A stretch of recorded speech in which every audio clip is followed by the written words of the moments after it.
Good morning सभी को भी। आज हमारा जो टॉपिक है वो है relation between potassium and acid base. Acid और बेस का पोटेशियम के साथ क्या रिलेशन है वो हम पढ़ेंगे। देखिए रिलेशन काम आएंगे आगे की ट्रिक्स में, आगे के क्वेश्चंस में। देखिए सेल्स होती है जो, ये सेल है, सेल की सरफेस पे कुछ रिसेप्टर्स होते हैं जो हाइड्रोजन और पोटेशियम रिसेप्टर है। हाइड्रोजन पोटेशियम रिसेप्टर, ठीक है, जिनको आप हाइड्रोजन पोटेशियम चैनल भी बोल सकते हो। हाइड्रोजन पोटेशियम चैनल या एटीपेज भी बोल सकते हो। एनर्जी कैरी करते हैं, एनर्जी चैनल्स होते हैं, एनर्जी लेते हैं। तो hydrogen potassium ATPase, hydrogen potassium channel या हाइड्रोजन पोटेशियम रिसेप्टर, ये क्या करते हैं, ये ब्लड में से सेल्स जो है ये क्या करती है, ये ब्लड में से जरूरत के हिसाब से काम करती है।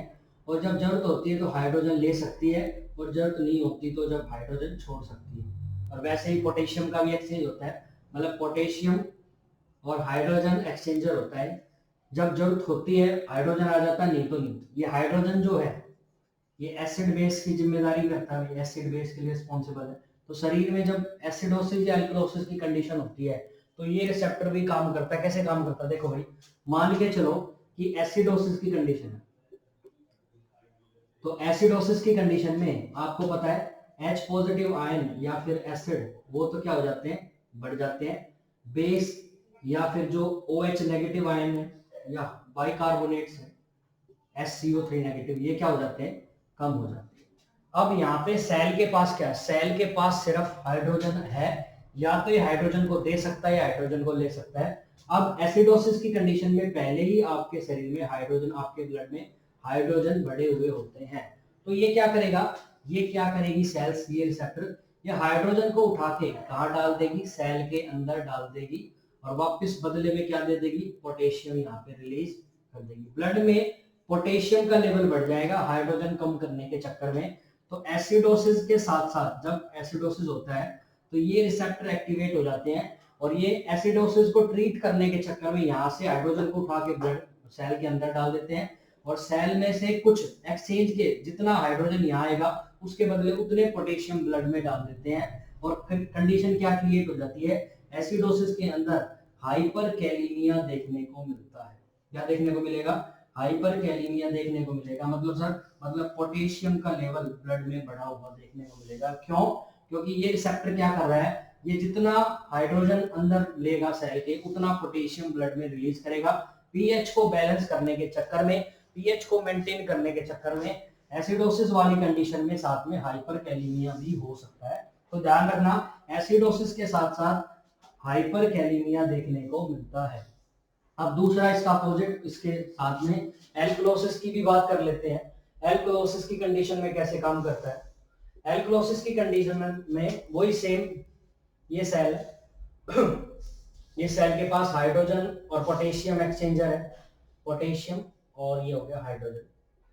एल्कलोसिस के कंडीशन में H पॉजिटिव आयन ब्लड में कम होते हैं, क्योंकि एसिड है और एसिड ब्लड में कम होता है। तो बॉडी क्या करेगी, H पॉजिटिव आयन तो सेल में से कहाँ डाल देगी, ब्लड में डाल देगी, और ब्लड में वापस पोटेशियम जो है निकाल के कहाँ डाल देगी, सेल के अंदर। अब इस कंडीशन में क्या होगा, ब्लड में से पोटेशियम कम हो जाएगा एल्कलोसिस की कंडीशन में। एल्कलोसिस की कंडीशन में ब्लड में से पोटेशियम कम हो जाता है, तो एल्कलोसिस क्या कॉज कर देता है, हाइपोकैलीमिया। क्या कॉज करेगा, हाइपोकैलीमिया, क्योंकि पोटेशियम हाइड्रोजन रिसेप्टर इस चीज को रिस्पॉन्सिबल है, इस चीज के लिए। तो एल्कलोसिस की केस में आपको क्या देखने को मिलेगा, हाइपोकैलीमिया, पोटेशियम का लेवल कम हो जाता है। तो कभी कभी एग्जाम में पूछ लेता है, एसिडोसिस की कंडीशन दे देगा और आपसे पूछ लेगा इसमें से क्या होगा, हाइपरकैलीमिया, हाइपोकैलीमिया, हाइपरकैल्सीमिया, हाइपोकैल्सीमिया, ऐसे करके कंफ्यूज करेगा आपको। तो ध्यान रखना है, एसिडोसिस की कंडीशन में तो पोटेशियम बढ़ेगा। देखो सिंपल ये याद रखना है, एसिडोसिस, एल्कलोसिस। एसिडोसिस में तो पोटेशियम बढ़ता है, एल्कलोसिस में पोटेशियम कम होता है। जनरली इसी तरीके से ये पोटेशियम हाइड्रोजन कम करेगा, कुछ एक्सेप्शनल केसेस में अलग होगा जो हम आगे डिटेल में उसको पढ़ेंगे। फिलहाल सिंपल रिलेशन था पोटेशियम का एसिड बेस के साथ। तो पोटेश एसिडोसिस की कंडीशन में पोटेशियम बढ़ता है, एल्कोलिसिस की कंडीशन में पोटेशियम कम होता है, क्योंकि हाइड्रोजन पोटेशियम रिसेप्टर इस चीज को बैलेंस करने की कोशिश करते हैं और कोशिश करने के चक्कर में ये पोटेशियम का लेवल घटिया बढ़ जाता है। ये तो था पहला रिलेशन। अब रिलेशन की बात करते हैं कैल्शियम की। कैल्शियम का क्या रिलेशन है एसिड और बेस के साथ, तो उसकी और बात कर लेते हैं। देखिए कैल्शियम का क्या रिलेशन है एसिड और बेस के साथ, एसिड बेस के साथ। देखो कैल्शियम क्या है, नॉर्मली कैल्शियम हमारे शरीर में कितना मिलता है, एक 70 केजी पर्सन के अंदर ये करीबन 1.2 केजी के आसपास देखने को मिलेगा। कितना मिलेगा भाई, 1.2 केजी। क्या मिलेगा, 1.2 केजी। कैल्शियम जो है 70 केजी के पर्सन में कितना मिलता है, 1.2 केजी। ये टोटल कैल्शियम लेवल है, टोटल कैल्शियम है जो ब्लड में मिलता है, बोन के अंदर होता है, टीथ के अंदर होता है, ब्लड के अंदर होता है। अब इसमें से भी जो ब्लड के अंदर होता है या सीरम के अंदर जो होता है, ब्लड या सीरम के अंदर जो मिलता है वो मिलता है 8.6 से 10.2 mg पर dl। कितना मिलेगा कैल्शियम, ब्लड या सीरम के अंदर कैल्शियम का लेवल 8.6 से 10.2 mg पर dl देखने को मिलता है। जितना भी ब्लड में या सीरम में कैल्शियम है वो उस इतना मिलेगा मिलीग्राम पर dl में। 1 मिलीग्राम के अंदर, सॉरी 1 ग्राम के अंदर 1000 मिलीग्राम होते हैं, इतना होता है। और 1 डेसीलीटर के अंदर 100 ml होता है। तो भाई 100 ml ब्लड के अंदर 10.2 mg तक मिल सकता है, मैक्सिमम 8.6 तक। ये रीडिंग थोड़ा बहुत आजकल जो स्टैंडर्ड रीडिंग है वो ये 9.5 से 11.2 ऐसे करके थोड़ा सा चेंज है, लेकिन अल्टीमेट आंसर आपका आ जाएगा, कोई दिक्कत वाली बात नहीं। ठीक है, तो ब्लड में टोटल जो कैल्शियम है वो सीरम, ब्लड में जितना कैल्शियम है वो है सीरम, लेकिन ब्लड में जो कैल्शियम है टोटल, ये ब्लड में ये 3 तरीके से बटा हुआ है। ब्लड में जो कैल्शियम है वो 3 तरीके से बटा हुआ है। कुछ तो प्रोटीन के साथ जुड़ा हुआ है, कुछ तो ब्लड में जो है कैल्शियम वो प्रोटीन के साथ जुड़ा हुआ है, कुछ अनायंस के साथ जुड़ा हुआ है। किसके साथ, अनायंस के साथ। अनायंस वो थे भाई जिनके ऊपर नेगेटिव चार्ज होगा, भी देखेंगे। और कुछ फ्री फॉर्म में पड़ा हुआ, कुछ क्या है, फ्री फॉर्म में पड़ा हुआ। 3 टाइप से ब्लड में या सीरम में कैल्शियम होता है। कैसे कैसे, कुछ तो प्रोटीन की सरफेस पे जुड़ा हुआ होता है। लो भाई ये प्रोटीन के रिसेप्टर्स, और इन प्रोटीन के रिसेप्टर पे क्या जुड़ा हुआ है, कैल्शियम जुड़ा हुआ होता है। ठीक है, दूसरा अनायंस के साथ। अनायन होते हैं ब्लड में क्लोराइड, फॉस्फेट, PO4 नेगेटिव। इनके साथ क्लोराइड के साथ कैल्शियम जुड़ा हुआ होता है, फॉस्फेट के साथ कैल्शियम जुड़ा हुआ होता है। ठीक है, सिट्रेट, अगर ब्लड में किसी कंडीशन में सिट्रेट आएगा, जैसे ब्लड ट्रांसफ्यूजन करते हैं तो उसके साथ सिट्रेट देते हैं, ये एंटीकोगुलेंट है भाई। ठीक है, तो सिट्रेट देंगे तो सिट्रेट की भी प्रॉपर्टी है, सिट्रेट भी अपने साथ कैल्शियम को बाइंड करने की एबिलिटी रखता है। 3 चीजें कैल्शियम को बाइंड कर सकती है, अनायंस और सिट्रेट। क्लोराइड, अनायन मतलब जिसके ऊपर नेगेटिव चार्ज है, क्लोराइड के ऊपर नेगेटिव चार्ज होता है, फॉस्फेट के ऊपर नेगेटिव चार्ज होता है, सिट्रेट एक अलग। सिट्रेट जनरली बॉडी में नहीं होता है, ये कब आएगा, ये बाहर से आता है। बाहर से कैसे आएगा, ब्लड से डाल दिया आपने, ब्लड से सिट्रेट डालोगे, और भाई RL जो होता है रिंगर लैक्टेट, इसके अंदर भी सिट्रेट, लैक्टेट सिट्रेट वो एक ही केमिकल है। आप ब्लड में सिट्रेट दे रहे हो तो सिट्रेट की भी प्रॉपर्टी है, जितना सिट्रेट ब्लड में जाएगा वो अपने साथ कैल्शियम को बाइंड कर लेगा। और ये फ्री फॉर्म में पड़ा हुआ कैल्शियम है जो कहीं भी बाइंड हो सकता है। फ्री कैल्शियम, फ्री या आयनाइज्ड कैल्शियम बोलते हैं इसको, आयनाइज्ड कैल्शियम, ये फ्री पड़ा हुआ कैल्शियम है।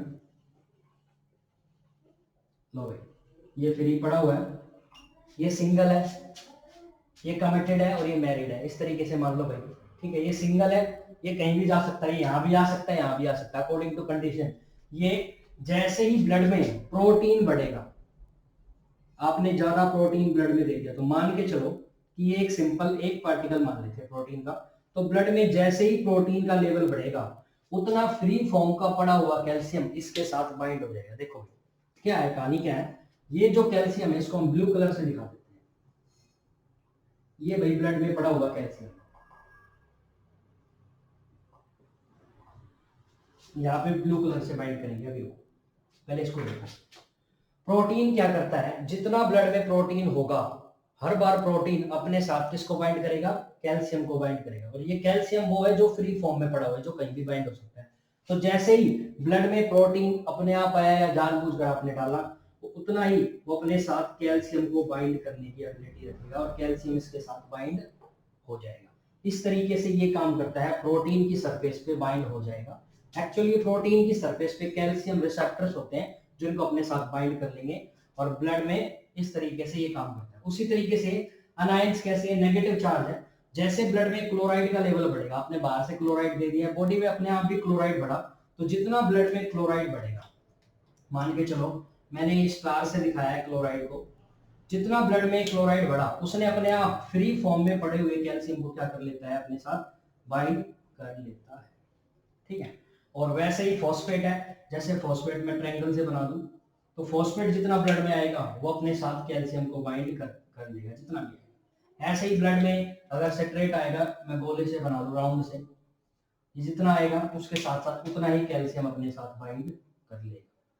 ब्लड में जितना भी है 50%, तो ब्लड में जो भी कैल्शियम है वो प्रोटीन के साथ जुड़ा हुआ होता है। 50%, कितना, 50%, 50%, सॉरी 40%, 40% ब्लड में जो प्रोटीन है, ब्लड में जो कैल्शियम है वो प्रोटीन की सरफेस पे जुड़ा हुआ होता है। 10% जो है वो अनायंस के साथ जुड़ा हुआ होता है, नेगेटिव चार्ज के साथ या सिट्रेट वगैरह के साथ। और 50% ब्लड में ऐसा कैल्शियम होता है जो फ्री फॉर्म में हमेशा पड़ा रहता है, फ्री फॉर्म में, जो किसी के साथ भी जुड़ने की एबिलिटी रखता है अकॉर्डिंग टू कंडीशन। ब्लड में क्लोराइड फॉस्फेट आए तो इनके साथ जुड़ जाएगा, प्रोटीन बढ़ा तो प्रोटीन के साथ सरफेस पे जुड़ जाएगा, अकॉर्डिंग टू कंडीशन ये चलता रहता है। अब देखो हुआ क्या है, अब मान लो कंडीशन क्या है, कंडीशन है एल्क्लोसिस की, एल्क्लोसिस। अगर एल्क्लोसिस की कंडीशन होगी, देखिए, तो एल्क्लोसिस की कंडीशन में आपको पता है ब्लड के अंदर हाइड्रोजन आयन क्या हो जाएंगे, कम हो जाएंगे। क्या हो जाएंगे, हाइड्रोजन आयन कम हो जाएंगे, क्योंकि हाइड्रोजन आयन एसिड होता है और एसिड आपके शरीर में कम हो जाएगा, ये मैं आपको बता चुका हूं बार बार। ठीक है, एल्क्लोसिस की कंडीशन में एसिड कम हो जाएगा, एसिड हाइड्रोजन आयन।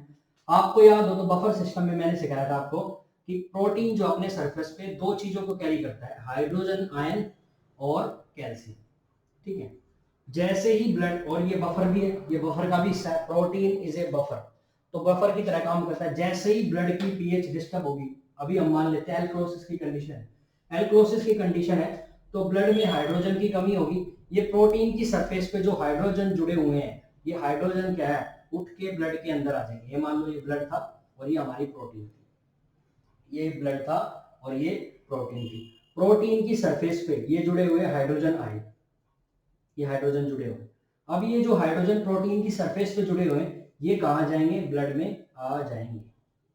और ब्लड में जो पड़ा हुआ कैल्शियम है, जो फ्री फॉर्म में पड़ा हुआ कैल्शियम है, वो कहाँ बाइंड हो जाएगा, यहाँ पे बाइंड हो जाएगा। जितने हाइड्रोजन जाएंगे उतना कैल्शियम बाइंड हो जाएगा।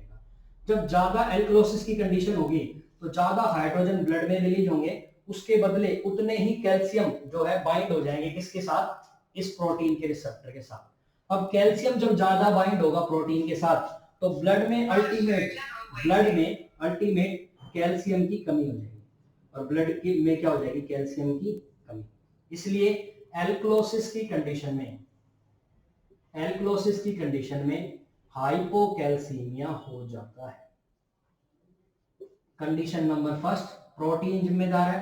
प्रोटीन एक बफर की तरह काम करती है। जब बफर की तरह काम करेगी तो एल्क्लोसिस की कंडीशन में ब्लड में हाइड्रोजन कम है, तो इसकी सरफेस पे जो हाइड्रोजन पड़ा हुआ वो कहाँ जाएगा, ब्लड में, और यहाँ से जो कैल्शियम था, जो फ्री फॉर्म में कैल्शियम था, वो इसके साथ बाइंड हो जाएगा। अल्टीमेट ब्लड में पड़ा फ्री फॉर्म का जो कैल्शियम था, जो इसके साथ बाइंड हो गया, तो इसने क्या किया, इसने फ्री फॉर्म में पड़े हुए कैल्शियम को क्या कर दिया, कम कर दिया। अब अगर या तो टोटल ब्लड कम हो जाए, या सिर्फ ये फ्री फॉर्म में पड़ा हुआ जो कैल्शियम, अगर ये भी कम हो जाए, उसको भी आप क्या बोलोगे, हाइपोकैल्सीमिया बोलोगे। तो लॉजिक और कंसेप्ट ये है कि एल्क्लोसिस की कंडीशन में हाइपोकैल्सीमिया देखने को मिलता है। क्यों देखने को मिलता है, क्योंकि प्रोटीन की सरफेस पे दोनों रिसेप्टर प्रोटीन के कारण। या फिर एक लॉजिक ये भी है, एक कंसेप्ट और देखो इससे, अगर ज्यादा प्रोटीन बढ़ जाए, हाइपर प्रोटीनीमिया हो जाए, जब ज्यादा प्रोटीन आपके ब्लड में बढ़ेगा, लो भाई बढ़ा दिया, तो उसके साथ साथ क्योंकि रिसेप्टर भी बढ़ेंगे भाई, तो फ्री फॉर्म में पड़ा हुआ कैल्शियम प्रोटीन के साथ बाइंड होगा, जैसे मैंने यहाँ बाइंड किया है, तो अल्टीमेट ये वाला कैल्शियम फिर दोबारा कम होगा।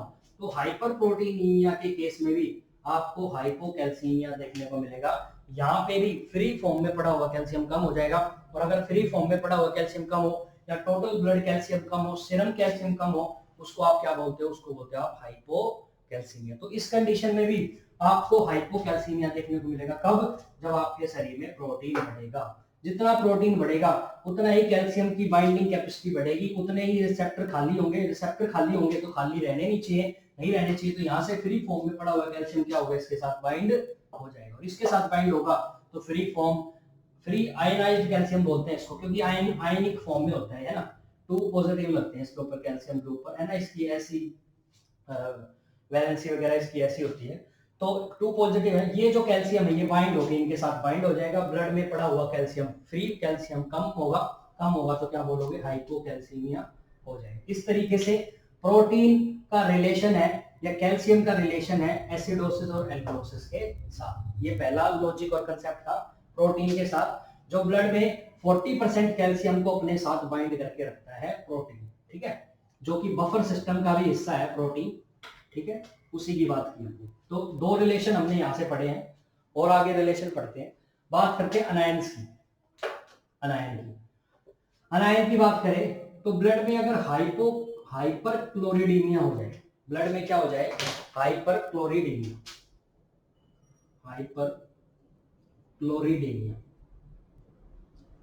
अगर ब्लड में क्लोराइड का लेवल बढ़ जाए, मान लो पहले 10 क्लोराइड थे, अब 20 क्लोराइड हो गए, तो ये जो 20 क्लोराइड हुए हैं, एक्स्ट्रा क्लोराइड हुए हैं, जिसको मैंने स्टार से मेंशन किया था, मान लो पहले 5 थे, तो 5 के साथ 5 फ्री फॉर्म में पड़ा हुआ कैल्शियम ऐड था, लेकिन अब 25 हो गए, 30 हो गए, तो उतने ही ज्यादा कैल्शियम, जो मैं रेड से दिखा रहा हूं, कैल्शियम बाइंड हो गए। अब जितने ज्यादा कैल्शियम बाइंड हो गए इसके साथ तो बाइंड है, लेकिन फ्री फॉर्म में पड़ा हुआ कैल्शियम कम है। या तो आपके ब्लड में टोटल ब्लड कम हो जाए, या सिर्फ फ्री फॉर्म में पड़ा हुआ कैल्शियम भी कम हो जाए, उसको आप क्या बोलोगे, हाइपोकैल्सीमिया। तो हाइपर क्लोरिडीमिया के अंदर भी हाइपोकैल्सीमिया कोज हो सकता है।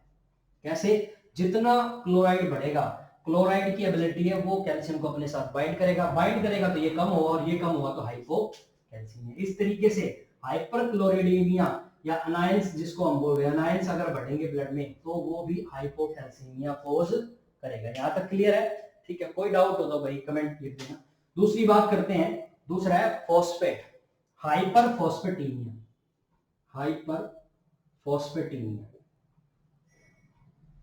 अगर ब्लड के अंदर फॉस्फेट का लेवल बढ़ जाए, तो जितने फॉस्फेट है, ये ट्रायंगल बना दिया, पहले 5 ट्रायंगल थे तो 5 कैल्शियम को बाइंड किया, अब 10 आ गए तो 10 को बाइंड करेगा। अब जब 10 को बाइंड करेगा तो अल्टीमेट फ्री फॉर्म में पड़ा हुआ कैल्शियम कम होगा, तो 10 को बाइंड किया इसने, अब 10 को ये कैल्शियम को बाइंड करेगा अपने साथ, तो ब्लड में पड़ा हुआ फ्री फॉर्म का कैल्शियम कम होगा, और फ्री फॉर्म में कैल्शियम कम होगा तो क्या बोलेंगे उसको, हाइपोकैल्सीमिया।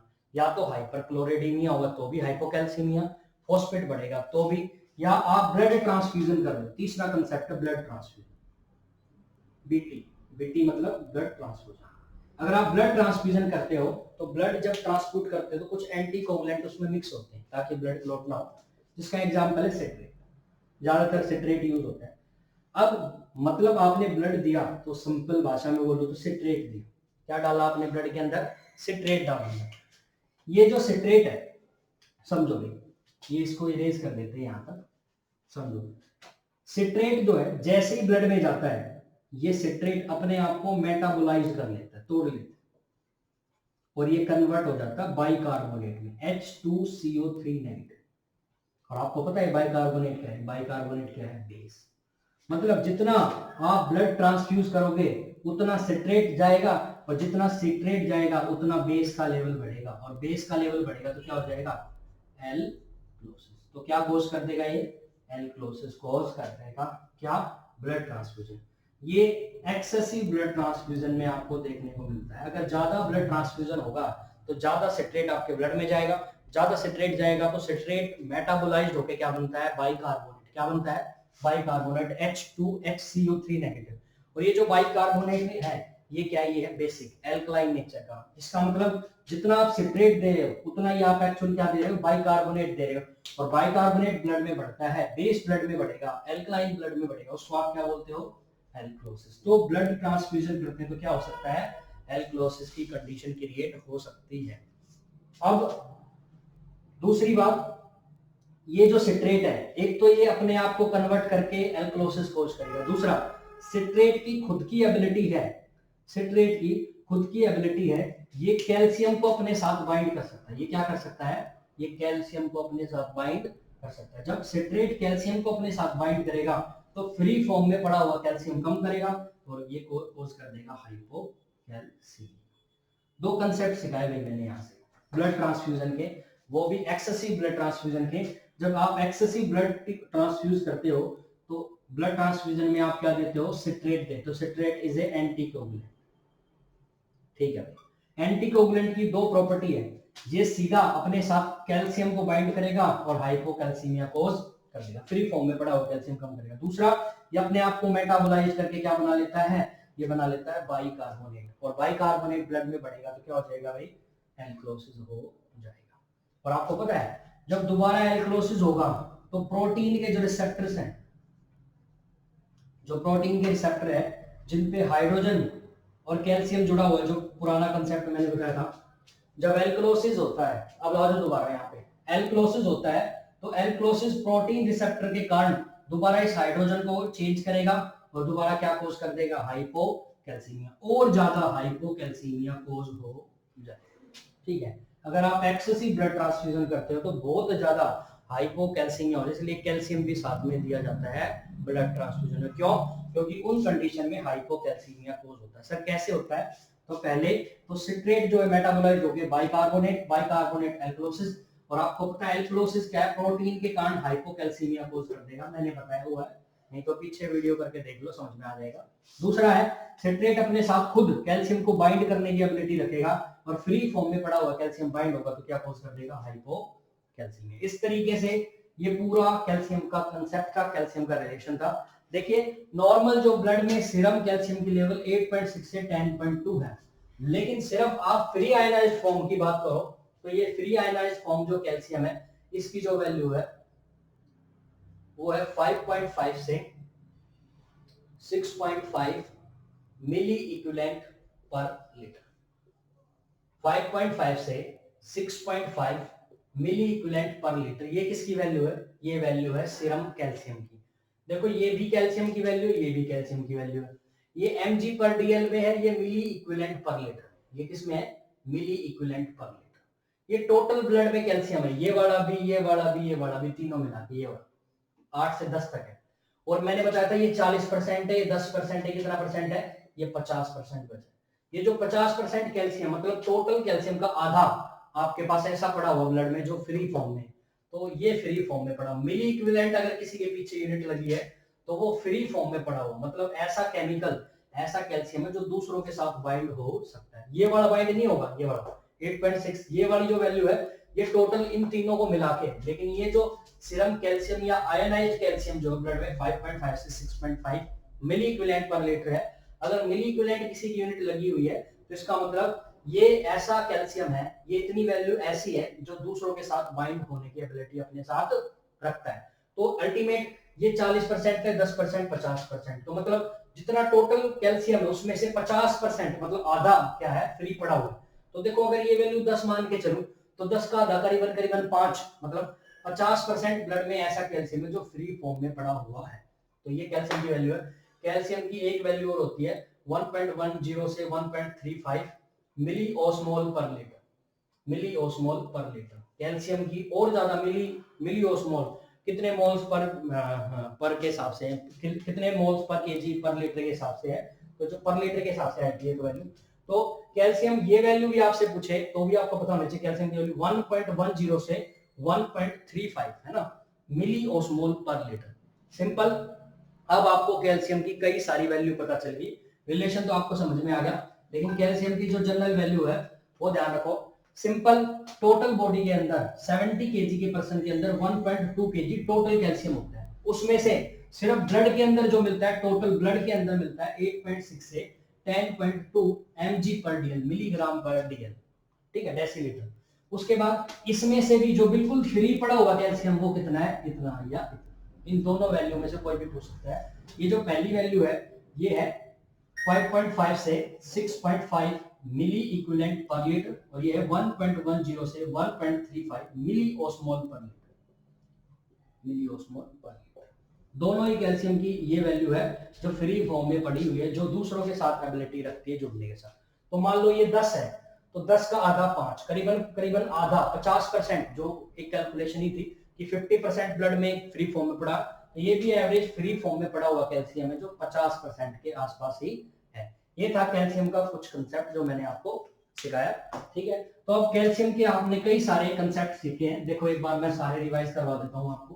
क्या क्या सीखा आपने? प्रोटीन सीखा है, क्लोराइड, एक दो और एक्स्ट्रा है, उसके बाद ये टॉपिक खत्म हो जाएगा रिलेशन का। देखो नंबर 1, हाइपर प्रोटीनीमिया। जब आपके ब्लड में प्रोटीन बढ़ रहा है तो प्रोटीन कैल्शियम को अपने साथ बाइंड करता है और ब्लड में पड़े हुए कैल्शियम को क्या कर देगा, कम, और क्या कॉज कर देगा, हाइपोकैल्सीमिया। देखो प्रोटीन की प्रॉपर्टी है, प्रोटीन अपने साथ कैल्शियम को बाइंड करेगा। अब आप ब्लड में ज्यादा प्रोटीन दोगे, डालोगे, उतना ज्यादा वो फ्री फॉर्म में पड़े हुए कैल्शियम को अपने साथ बाइंड करेगा। फ्री फॉर्म में पड़ा हुआ कैल्शियम कम होगा तो उसको क्या बोलते हो, हाइपोकैल्सीमिया। क्या कॉज हो जाएगा, हाइपोकैल्सीमिया। दूसरा, एल्क्लोसिस के केस में, दूसरा प्रोटीन का ही कंसेप्ट है। एल्क्लोसिस के केस में क्या देखने को मिलता था, देखो समझना दोबारा एक बार। ये प्रोटीन थी, प्रोटीन की सरफेस पे एक तो हाइड्रोजन आयन है, एक कैल्शियम, ठीक है। जब एल्क्लोसिस हो रहा है तो आपके ब्लड में हाइड्रोजन कम है एक्चुअली, क्योंकि मेरे पास दो ही चीज है, हाइड्रोजन और कैल्शियम। तो कैल्शियम का तो रोल है नहीं एसिड बेस में, हाइड्रोजन का है। क्या रोल है, एल्क्लोसिस के केस में जनरली हाइड्रोजन आयन कम होते हैं, एसिड कम होता है। तो ये क्या कर गया, ये बोलेगा कि ब्लड में क्या है, मैं ब्लड में हाइड्रोजन आयन डाल देता हूँ, लेकिन बदले में उतना ही कैल्शियम मैं क्या लूंगा, अपने साथ रिसेप्टर पे बाइंड करवाऊंगा। अल्टीमेट ब्लड में पड़ा हुआ कैल्शियम बाइंड होकर प्रोटीन के साथ बाइंड होगा, और प्रोटीन के साथ बाइंड होकर कम हो जाएगा, क्या हो जाएगा, हाइपोकैल्सीमिया। इसलिए मैंने लिखा था एल्क्लोसिस के केस में भी आपको क्या देखने को मिलता है, हाइपोकैल्सीमिया देखने को मिलता है, ठीक है। तीसरा कंसेप्ट था हाइपरफॉस्फेटीमिया। हाइपरफॉस्फेटीमिया, आपके ब्लड में फॉस्फेट का लेवल बढ़ेगा, तो फॉस्फेट जो है वो कैल्शियम को अपने साथ ज्यादा बाइंड करेगा। कैल्शियम को बाइंड करेगा तो फ्री फॉर्म में पड़ा हुआ जो कैल्शियम है वो कम हो जाएगा, एक्चुअल क्या हो जाएगा, हाइपोकैल्सीमिया। तो इस कंडीशन में भी क्या होता है, हाइपरफॉस्फेटीमिया में हाइपोकैल्सीमिया कॉज हो जाएगा। ठीक इसी प्रकार से जो चौथा कंसेप्ट है हाइपर क्लोरिडीमिया, हाइपर क्लोरिडीमिया भी सेम लगेगा। क्लोराइड ज्यादा ब्लड में होगा तो कैल्शियम को ज्यादा बाइंड करेगा, फ्री फॉर्म के कैल्शियम को कम कर देगा, क्या कर देगा, हाइपोकैल्सीमिया कॉज कर देगा, ठीक है भाई। चार तो ये हो गए। पांचवा जो ब्लड की बात करें, अगर आप एक्सेसिव ब्लड ट्रांसफ्यूजन करते हो तो ये जो सिट्रेट है, ये सिट्रेट क्या करता है, अपने साथ कैल्शियम को बाइंड करेगा, फ्री फॉर्म के कैल्शियम को कम कर देगा, क्या हो जाएगा, हाइपोकैल्सीमिया। दूसरा जो है, ये जो सिट्रेट है ये अपने आप को कन्वर्ट, जब एक्सेसिव ब्लड ट्रांसफ्यूजन करते हो आप भाई, ये कौन सा पांचवा, ये 6, एक्सेसिव ब्लड ट्रांसफ्यूजन करोगे तो सिट्रेट जाएगा, सिट्रेट अपने आप को तोड़ के क्या बनाता है, बाइकार्बोनेट, और बाइकार्बोनेट ब्लड में बढ़ेगा तो क्या कॉज कर देगा, एल्क्लोसिस। और आपको पता है जब एल्क्लोसिस होता तो वापस क्या हो जाएगा, हाइपोकैल्सीमिया कॉज हो जाएगा प्रोटीन की वजह से, तो हाइपोकैल्सीमिया हो जाएगा। एक कंसेप्ट और यहाँ पे ध्यान रखना आपको, old blood transfusion. Old blood transfusion, जब आप ज्यादा पुराना ब्लड ट्रांसफ्यूज करते तो उससे क्या होगा, तो पहली बात कितना पुराना होना चाहिए, 35 डेज से ओल्ड, 35 डेज से ज्यादा जो ब्लड पुराना होता है उसको काउंट करते हैं इसमें ओल्ड में ना, 35 डेज तक तो हम रख सकते हैं। 35 डेज के बाद जो ज्यादा ब्लड ट्रांसफर होगा तो इसमें देखो ब्लड में क्या होती है, ज्यादातर ब्लड में होती है आरबीसी। अब आरबीसी मान लो ये ब्लड में है आरबीसी, इन आरबीसी का एक फिक्स टाइम है भाई, फिक्स लाइफ स्पान है, कितना होता है, 60 से 120 दिन। बहुत सारे एग्जाम में पूछा गया है आरबीसी का लाइफ स्पान कितना होता है, आप सबको याद होना चाहिए कितना होता है, 16 to 120 डेज होता है। अब मान लो 35वें दिन कुछ आरबीसी टूटी होंगी, कुछ 30वें दिन टूटी होगी, कुछ 20वें दिन टूटी होगी। जैसे जैसे दिन बढ़ते जाएंगे 35, 40, 45, 50 ऐसे दिन बढ़ेंगे, उतनी ज्यादा आरबीसी टूटती जाएंगी, जिसकी डेट ऑफ डेथ आ जाएगी भाई वो तो टूटेगी। अब जितना लंबा टाइम खिंचेगा उतनी आरबीसी ज्यादा ब्रेक होगी। क्या होगी? उतनी आरबीसी ज्यादा ब्रेक होगी। और आपको पता है हर सेल के अंदर सबसे ज्यादा पाए जाने वाला जो कटायन है वो है पोटेशियम। क्या है वो? पोटेशियम। अब जब आरबीसी की सेल्स टूटेगी तो बेसिकली इसकी सेल वॉल ब्रेक होगी। सेल वॉल ब्रेक होगी तो इसमें जो अंदर पोटेशियम पड़ा हुआ है ये प्लाज्मा में आ जाएगा। इस तरीके से बहुत सारी जब सेल्स टूटेगी तो बहुत सारा प्लाज्मा ब्लड में आएगा। तो जो ओल्ड ब्लड होता है एक्चुअल उसमें पोटेशियम जो है प्लाज्मा में ज्यादा अच्छा होता है। अब आपने जब ये ओल्ड ब्लड ट्रांसफ्यूज किया तो एक्चुअल आपने ज्यादा पोटेशियम पेशेंट को दे दिया, क्योंकि ब्लड के अंदर पोटेशियम था और पोटेशियम ज्यादा जाएगा तो हाइपर कैलीमिया कोज हो जाएगा। कैल्सीमिया की बात चल रही थी, कैलीमिया हो जाएगा अब की बार। एक नया concept 7th number, old blood transfusion करते हो तो जब सेल्स ज्यादा टूटेगी, क्योंकि जितने दिन आप पुराना करोगे उतनी सेल्स ज्यादा टूटेगी, क्योंकि फिक्स टाइम उसका तो 60 से 120 दिन। ज्यादा सेल्स जब टूटती है, ज्यादा सेल टूटेगी तो ज्यादा सेल्स के अंदर होता है सबसे ज्यादा पोटेशियम। पोटेशियम रिलीज होकर प्लाज्मा में आएगा और आप उसी ब्लड को अगर पेशेंट को चढ़ाओगे तो वो जो प्लाज्मा में पोटेशियम है, ये पोटेशियम ब्लड के पोटेशियम के लेवल को बढ़ाएगा पेशेंट के, और पोटेशियम का लेवल ज्यादा बढ़ेगा तो क्या हो जाएगा भाई? तो कोज कर देगा हाइपर कैलीमिया। क्या कोज कर देगा? Hyper kalaemia. इस तरीके से ओल्ड ब्लड ट्रांसफ्यूजन करोगे तो hyper kalaemia, excessive blood transfusion करोगे तो हाइपोकैल्सीमिया कोज हो जाएगा। इस तरीके से सारे रिलेशन थे। मेरे अंदाजे से आप सबको समझ में आएंगे। जो भी जिसको जैसा समझ में आए कमेंट जरूर किया करो, हमें पता चल जाए कौन पढ़ रहा है कौन नहीं पढ़ रहा है, किसको आ रहा है किसको नहीं आ रहा। ठीक है भाई, चलिए, थैंक यू वेरी मच।